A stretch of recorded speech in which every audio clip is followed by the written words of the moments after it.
сабағымызды шаттық шеңбер арқылы бастайық. Қане балалар, барлығымыз тасабақ шаттық шеңбер жүріп.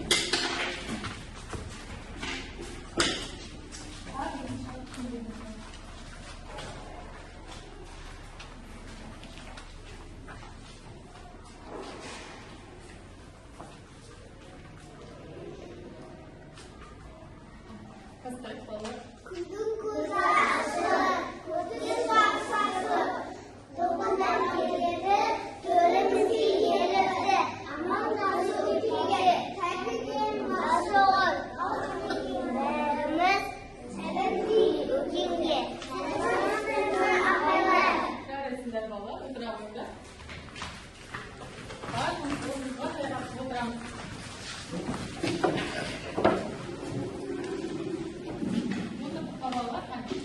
Балалар, бүгінгі сабағымызға дайынбыз ба? Дайын болсақ, бүгін бізде математика негіздері оқу әрекеті сабағы екен. Балалар, математика оқуымыз барлығымызға бар ма? Сабаққа дайынбыз ба? Жарайсыңдар. Онда біз математика сабағынан өткен оқу әрекетімізді есімізге түсіріп қысқа өтейік балалар. Өткен оқу әрекетімізде біз бірнеше геометриялық фигуралармен таныстық. Қандай фигуралармен танысқан екендігін есімізге түсірейік.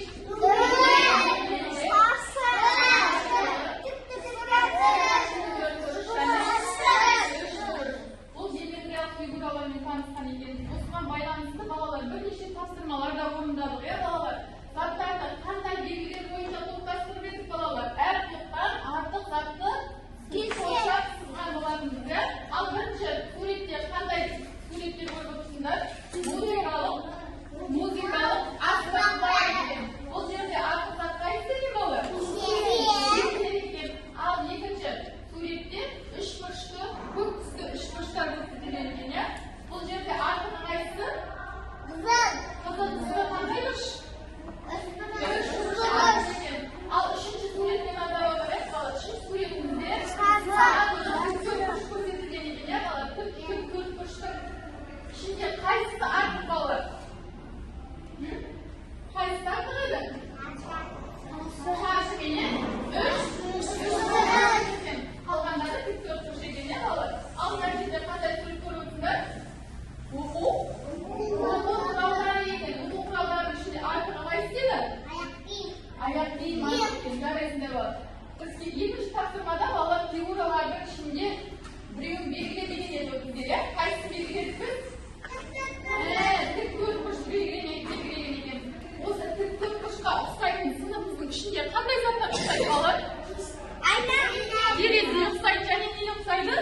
Есі ұқсайды екен. Кеше бүгінгі жаңа сабағымызда балалар бізде қонаққа күз қаншайымы келген екен балалар. Кім келген екен? Күз қаншайымы бізде себет алып келген екен. Арнайы себеттің ішінде не бар екен көрейікші балалар. Кәнекей біздерге беттер, көкөністер алып келген екен. Сонымен қатар бізге жұмбақ алып келген екен балалар. Жұмбақта шешуін таба аламыз ба? Ал мен сендерге жұмбақты оқиын, сендер шешуін табуға ойланып отырыңдар. Балалар, бірінші жұмбақты шешейік. Кәнекей мына күз қаншайымына көмектесейік келген. Топқа өзі ұқсайтын ерекше бір пішін бар. Атын оның атаңдар дейді балалар. Топқа өзі ұқсайтын ерекше бір пішін бар. Қандай пішін екен балалар? Кім айтады маған? Мен. Айтады. Жұмбағымыздың шешуі не екен?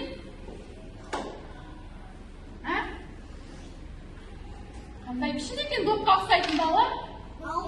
Жоқ. Қандай? Қандай? Жазуға келе ол.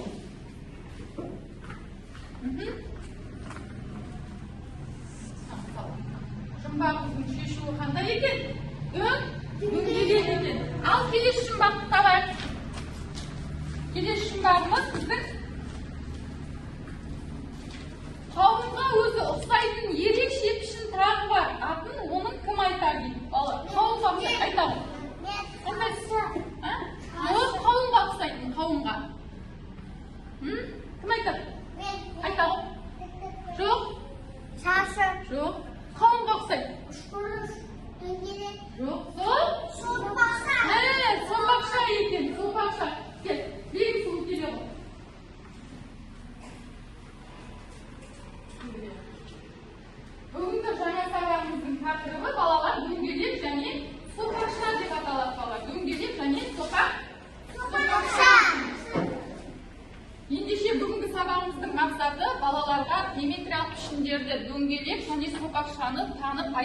жүргізуге үйрету, геометриялық пішіндерді тану және атау, пішіндерді зерттеу дағдыларын қалыптастыру етеді.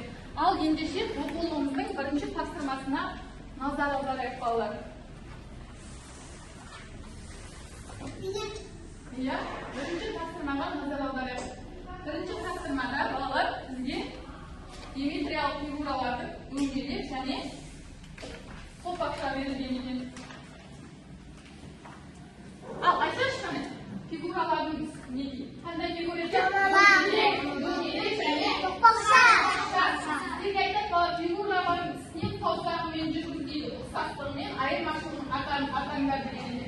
Қане тақтаға барлығын өзіңіз әдеттегі сабағыңызда үстінен саусағыңызбен жүргізейікші, тақтаға келin. Маған кім келеді екен? Кел, еңбек келе ғой.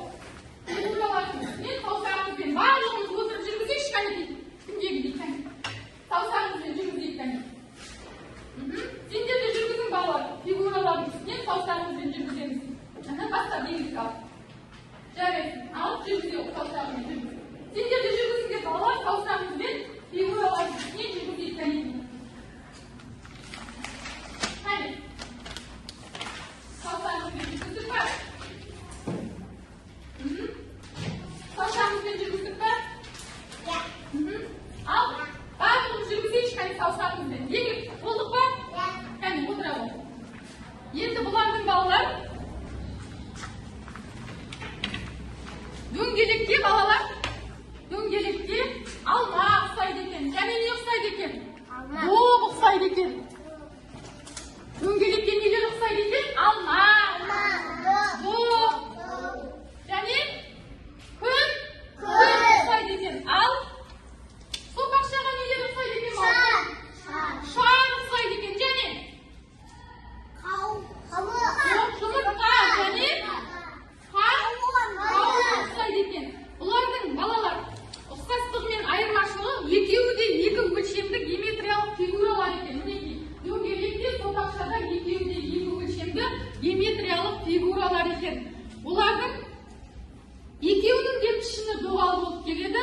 Айырмашылықтары дөңгелек бір радиусқа тең екен балалар. Ал сопақшада екі түрлі радиус бар екен балалар. Дөңгелекте бір радиус болса, сопақшада екі түрлі радиус бар екен. Ал оқулығымыздың екінші тапсырмасына назар аударайық қане. Екінші тапсырмамызда балалар кілемшелер берілген екен бізде. Кілемшелер. Сол кілемшелердің геометриялық фигуралар көрсетілген қасында. Сол бойынша кілемшелерді безендіруіміз керек екен балалар. Қане, тақтаға кім шығар қане кілемшелер? Мына жерде геометриялық дөңгелек және сопақшаның кілемшелерді безендіруіміз керек екен. Дөңгелек, тік төртбұрыш, үшбұрыш және шаршымен безендіруіміз керек екен. Кім шығады қане тақтаға? Кел, аягөз келе ғой. Аягөз геометриялық пішіндермен безендіруіміз керек екен. Безендіру. Сендер де орындай балалар. Қане, геометриялық пішіндермен қарындаштарымызды алып безендірейік. Тақтаға қарап. Барлығын орындай. Және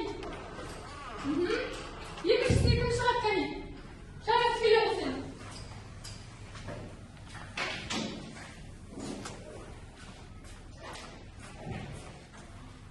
Қарап. Сен сопақша кілемшені безендір. Иә? Геометриялық фигуралармен безендірейік. Өте жақсы аягөз. Сендер де безендіріңдер балалар. Геометриялық төмендегі геометриялық фигуралармен безендірейік.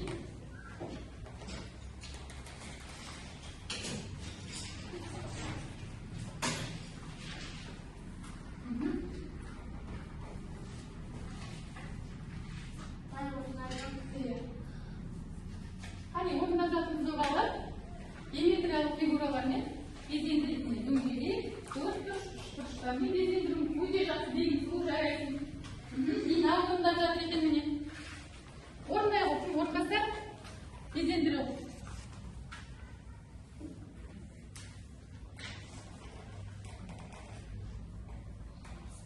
Жарайсың. Отыра ғой, аяғын толып қалдың ба? Несі жарайсың? Кәне, безендіріп болдық па? Жарайсың.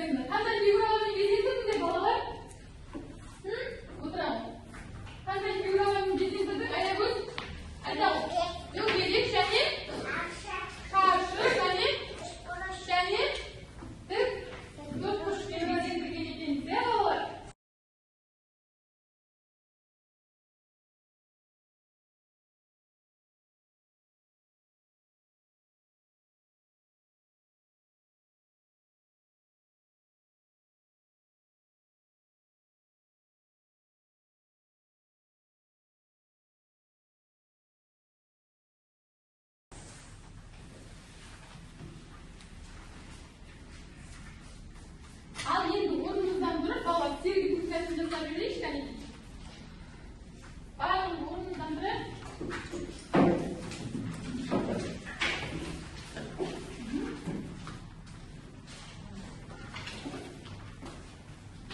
Дайынсыз ба балалар?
Burada total paralar.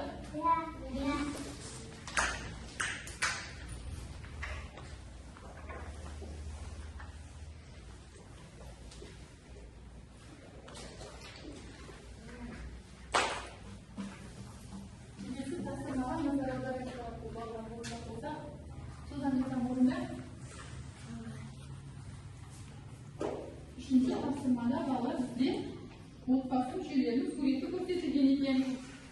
Бұл отбасы мүшелерінің суретін фото суреттерге сәйкес ішіндегі жақтаулармен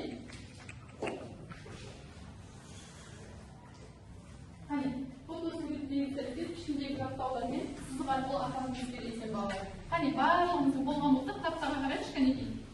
Мына жерде фото суретте балалар отбасы мүшелерінің суреті көрсетілген. Осы фото суреттерді сәйкес пішіндегі жақтаулармен сызып қосуымыз керек екен.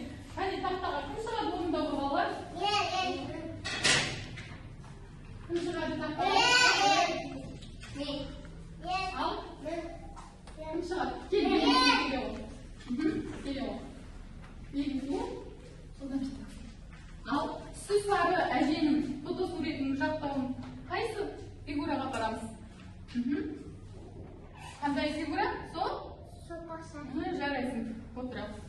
Кәнегім орындайды. Кәнегім орындайды. Мираспек келе ол. Мираспек. Екінші сурет кімнің суреті? Кім мынау? Кім? Әкеміздің суретін. Қайсы жақтауға апарамыз? Апарамыз. Әкеміздің суретін.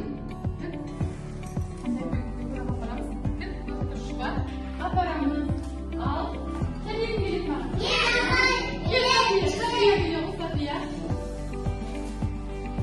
Келесі кімнің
тапсырмамыз фигураларды карандаштардың түсіне сәйкес боя деген екен. Алдымен фигураларды атын атап алайықшы, кәне балалар. Үлкен қандай фигура? Шаршы, және кішкентай шаршы, және үлкен сопақша, және кіші сопақша фигуралар берілген екен. Осыларды мына карандаштардың түстеріне сәйкес орындаусыздық арқылы қосып, үйімізде бояймыз балалар, иә? Кәне көк шырақ тақтаға. Кәне нұрқасын көре ой, нұрқасын. Ал, мынау қызыл түсті қандай шаршы деп айтамыз? Қызыл түсті қандай шаршы? Үлкен ба, кіші ма? Үлкенге апарайық.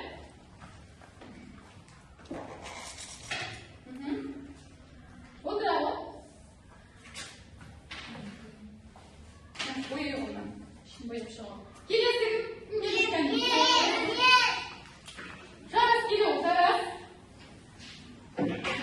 Ішін бояймыз. Балалар, сендер де орындан тақтадар бояй. Келесі жасыл түсті қандай шаршы? Кішкентай шаршыны қандай түске орындаймыз? Апарауыз.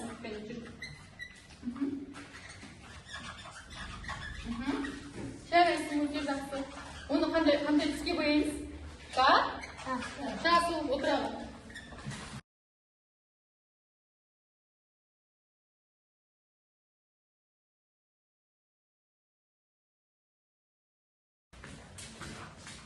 Жадыра. Келесі үлкен сопақшаны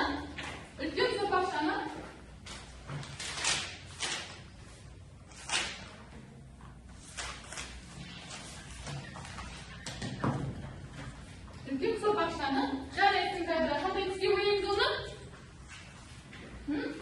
Көк түске орындаймыз. Келесі екі шығар, кәне?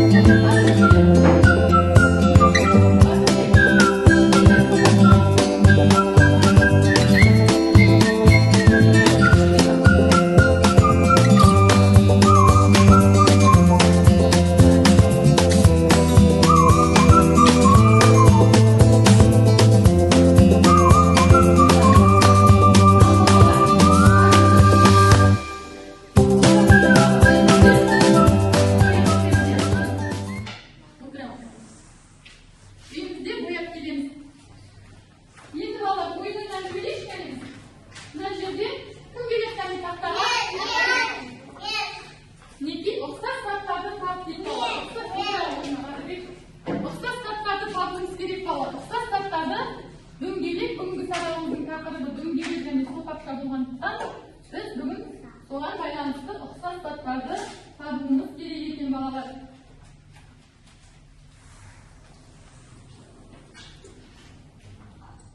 Келе оқын келе, Дина келе оқын. Дина.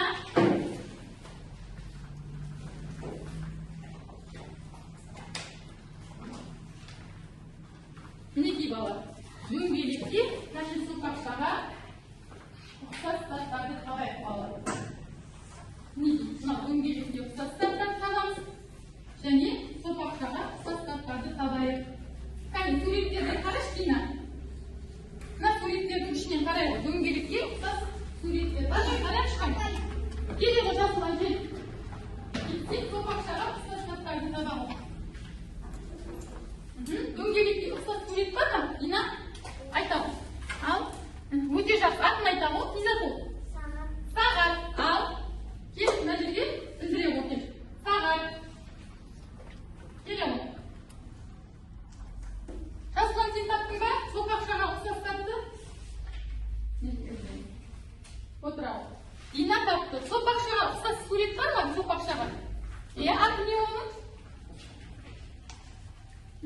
Жұмыртқа жарайсың. Кәне кім келеді, кәне? Ерлан келе ғой, Ерлан. Сопақшаға ұқсас сурет бар ма? Ерлан, қарай, сопақша. Сопақшаға ұқсас сурет, дөңгелекке ұқсас суреттер бар ма? Қарайшы, кәне. Келесі, кел. Мирасбек келе ғой, Мирасбек.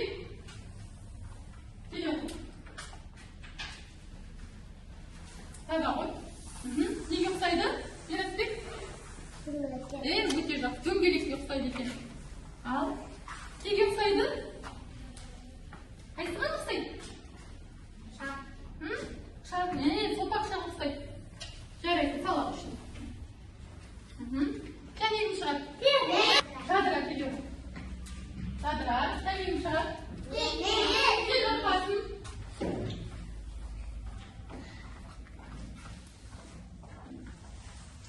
Дөңгелекке және сопақшаға ұқсас пішіндерді табамыз.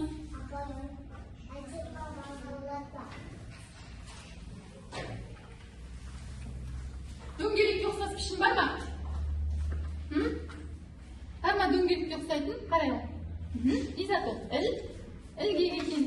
Ал сопақшаға ұқсайтын пішін бар ма? Қайсысы кәне? Сопақшаға. Не ұқсайды сопақшаға? Айта ғой. Қайсысы ұқсайды? Көрсете ғой. Изотоп. Айна. Отыра ғой. Білдіре ғой. Сопақшаға. Жарайсыңдар балалар, бүгінгі сабағымызды қорытындылау мақсатында мына жерде сендерге тапсырма берейін. Соны қазір орындаймыз балалар. Мына жерде тапсырмамызда қоянның асылы сәбіз ғой балалар. Сәбіз жейтін болғандықтан қоянға дөңгелектер арқылы сәбізге жетуге көмектесейік. Ал тиынға жаңғақ жейтін болғандықтан сопақшалар арқылы жаңғаққа жетуге көмектесейік. Мінеки сендердің тапсырманы бүгінгі сабағымызды қорытындылау мақсатында дөңгелек және сопақша тақырыбын өткеніміз үшін балалар бүгінгі сабағымызда сәбізбенен қоянды апарамыз, сәбізбен көмектесеміз қоянға, тиынға, жаңғаққа жетуге көмектесейік балалар. Қоянға дөңгелектер арқылы апарамыз. Дөңгелектер арқылы барамыз қоянды. Ал сопақша арқылы тиынға көмектесеміз. Қарындаштарымыз алайық қолымызға, балалар.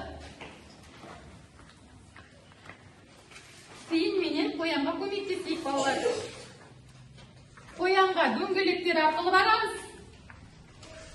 Сәбізге жетуге, ал тиынға, жаңғаққа жету үшін оған сопақшалар арқылы барамыз. Кәне, кім орындап көрсетеді? Тез жылдам кәне. Өте жақсы. Кәне. Өте жақсы. Жасылан болған екен балалар. Жасылан жарайсың. Және орындап болды. Бүгінгі сабағымызға жақсы қатысқан балаларды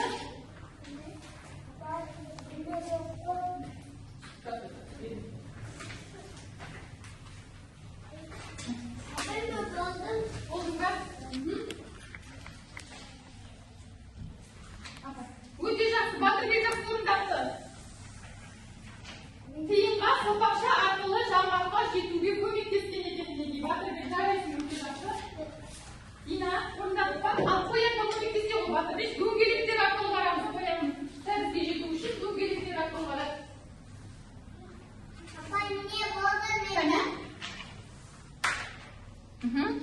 Мираспик болған екен, мінекей жарайсың екен. Мираспик қоянмен тиынға көмектескен екен, жарайсың екен.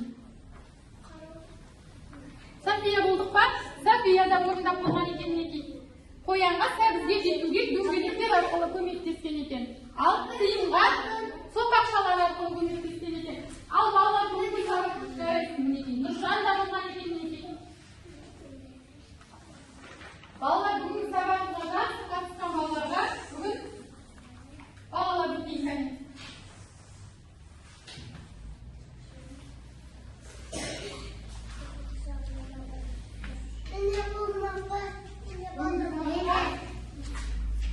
Бегім ол жақсы қатысқан екен. Жарайсыңдар балалар. Барлығын орындап болдық па?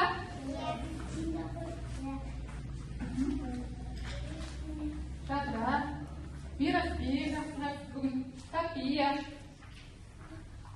Аягөз,